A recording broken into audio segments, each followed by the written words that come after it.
Who killed Jameson? Locked room mystery at Larchmont. Help the detective interrogate 5 suspects and figure out which one is the perpetrator.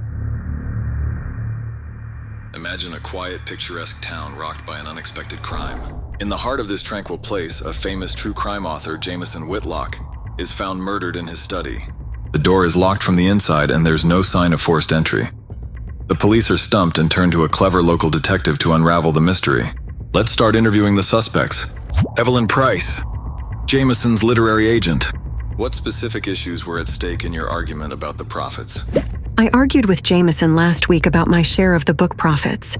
I felt I deserved more for my efforts.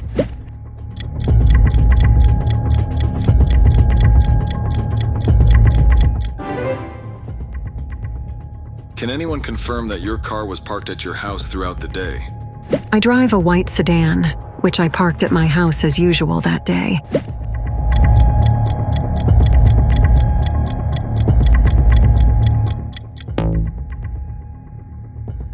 When was the last time you used this spare key, and do you know if anyone else knew you had it? I have a spare key to Jameson's house, which he gave me for emergencies or when I need to drop off documents.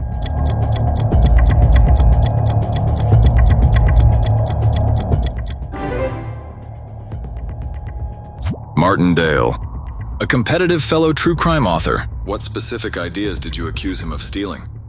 And how did he respond? I accused Jameson of stealing my ideas at a public conference and warned him about the consequences.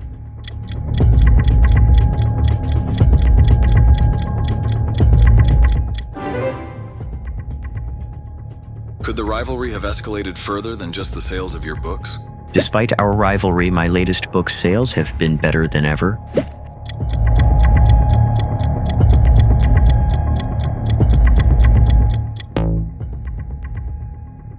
Have you ever applied your knowledge of security systems in practical scenarios? I have knowledge about security systems useful for my research into how criminals operate.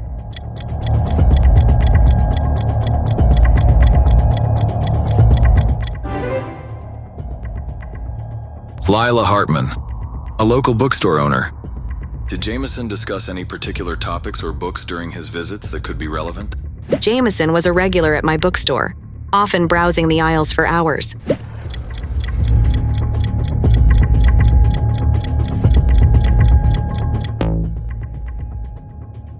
Why did you feel that way about the inclusion of the local case in his book? I told a customer last week that I wished Jameson hadn't written about that unresolved local case in his new book.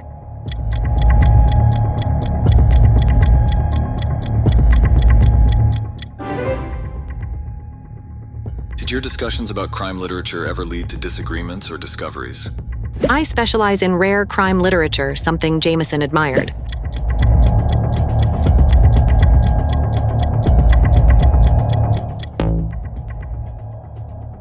Connor Stevens, Jameson's research assistant.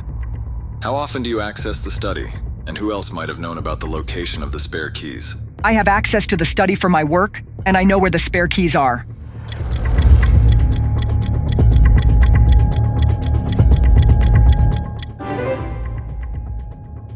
What time did you buy coffee, and did anyone see you at the coffee shop? I bought coffee near Jameson's house that morning, like I do every day.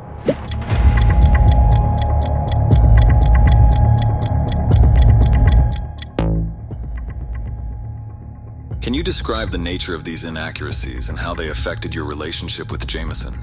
Jameson threatened to fire me last month over some inaccuracies in the research I provided.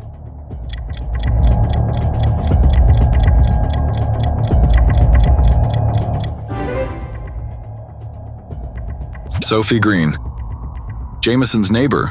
Can you try to recall any specific details about the noises or anything else unusual that evening? I heard some strange noises coming from Jameson's house the night he was killed, though I'm not sure about the time.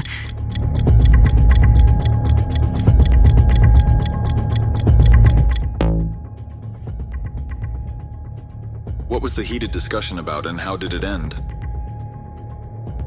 Jameson and I had a heated discussion outside his house the day before he was found dead.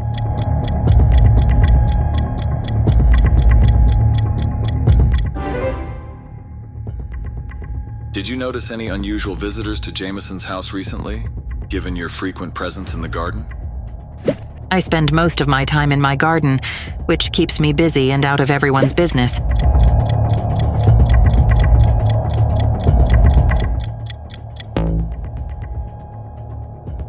Together we have interrogated 5 suspects. If you wish to review the interrogations, refer to the timestamps in this video's description. Carefully consider and make an accusation against one of the suspects.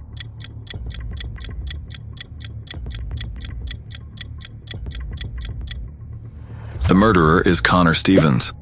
Despite the red herrings, the crucial clues pointed back to Connor. He had both the means and motive. After feeling threatened by the potential loss of his job and knowing he would struggle to find a similar position elsewhere, Connor saw his career tied to Jameson's success and decisions.